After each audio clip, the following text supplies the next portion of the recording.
Brought to you by Technopova Curve 5G. Discover new horizon. वक्फ संशोधन कानून पर मोदी सरकार का समर्थन करके बिहार के सीएम नीतीश कुमार ने मुस्लिम वोट बैंक को नाराज कर दिया है। विधानसभा चुनाव की सियासी तपिश को देखते हुए जेडीयू अपने सियासी समीकरण को दुरुस्त करने में जुट गई है। इसी के मद्देनजर नीतीश कुमार ने जेडीयू के महासचिव मौलाना गुलाम रसूल बलियावी को बिहार अल्पसंख्यक आयोग का चेयरमैन बनाकर मुसलमानों के वोट को साधने का सियासी दांव चला है। लेकिन सवाल ये है कि क्या मौलाना बलियावी जेडीयू के लिए राजनीतिक मददगार साबित होंगे।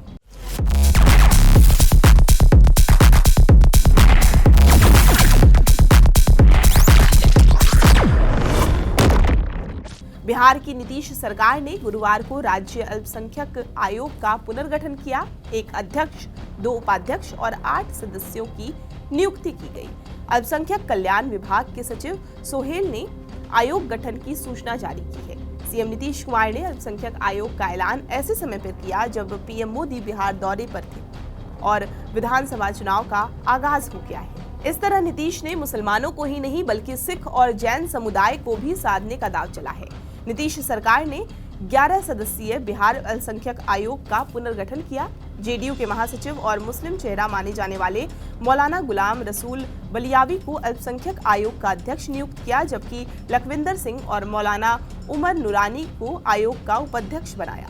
अल्पसंख्यक कल्याण विभाग के सचिव सोहेल के मुताबिक एक अध्यक्ष और 2 उपाध्यक्ष के अलावा 8 सदस्य बनाए गए हैं।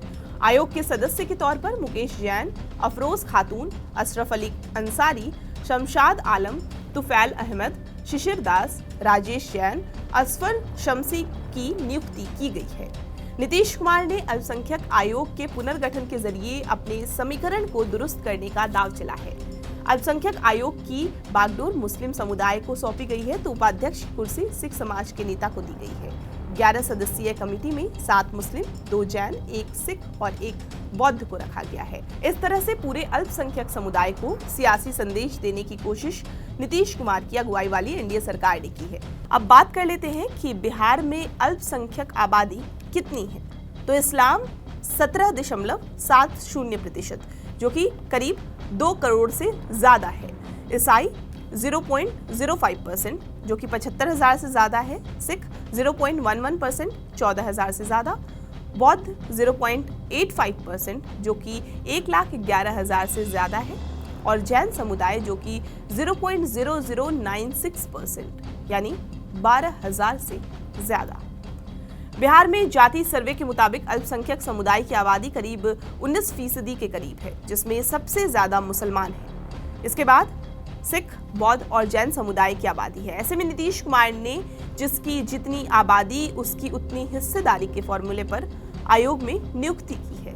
नीतीश कुमार ने वक्फ संशोधन कानून के खिलाफ मुखर रहे मौलाना गुलाम रसूल बलियावी को ही अल्पसंख्यक आयोग का अध्यक्ष बनाकर बड़ा सियासी दांव चला है।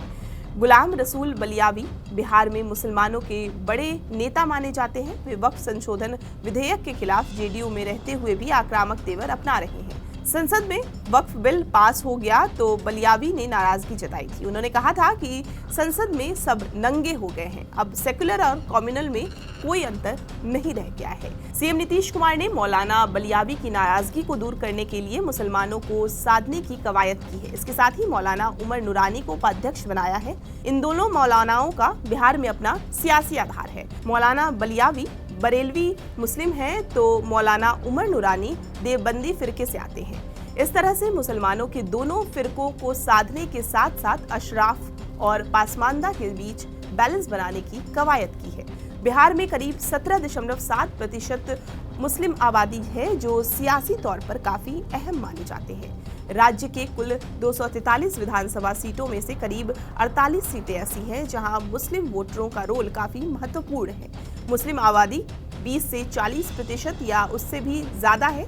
बिहार की 11 सीटें ऐसी हैं जहां 40% से ज्यादा मुस्लिम मतदाता हैं और 7 सीटों पर 30% से ज्यादा है। सूबे की 30 सीटों पर 20 से 30% के बीच मुस्लिम मतदाता हैं। सीमांचल के इलाके में खासकर किशनगंज में मुस्लिम वोटर 70% से भी ज्यादा हैं। इस लिहाज से मुस्लिम समुदाय बिहार चुनाव में किसी भी दल का खेल बनाने और बिगाड़ने की ताकत रखते हैं। मुस्लिम वोटरों की सियासी अहमियत को देखते हुए माना जा रहा है कि वक्फ कानून का बिहार की राजनीति पर अच्छा खासा प्रभाव पड़ सकता है।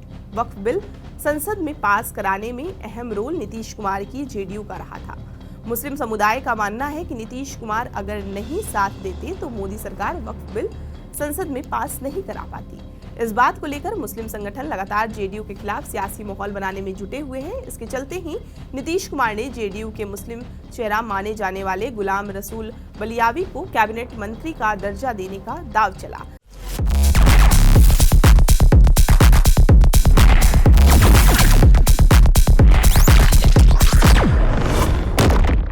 नीतीश कुमार को 2020 के चुनाव से पहले तक मुस्लिमों का वोट मिलता रहा है, लेकिन 2017 से महागठबंधन का साथ छोड़कर बीजेपी के साथ जाने के बाद मुस्लिमों का जेडीयू से मोहभंग हो गया। हालांकि 2020 के विधानसभा और 2024 के लोकसभा चुनाव के मुस्लिम वोटिंग पैटर्न को देखें तो मुस्लिमों का 5% वोट ही जेडीयू को मिला है। ऐसे में गुलाम रसूल बलियावी के लिए मुस्लिमों का दिल जीतना आसान नहीं है, क्योंकि आरजेडी से लेकर कांग्रेस और ओवैसी तक मुस्लिम सियासत पर खुलकर खेल रही है।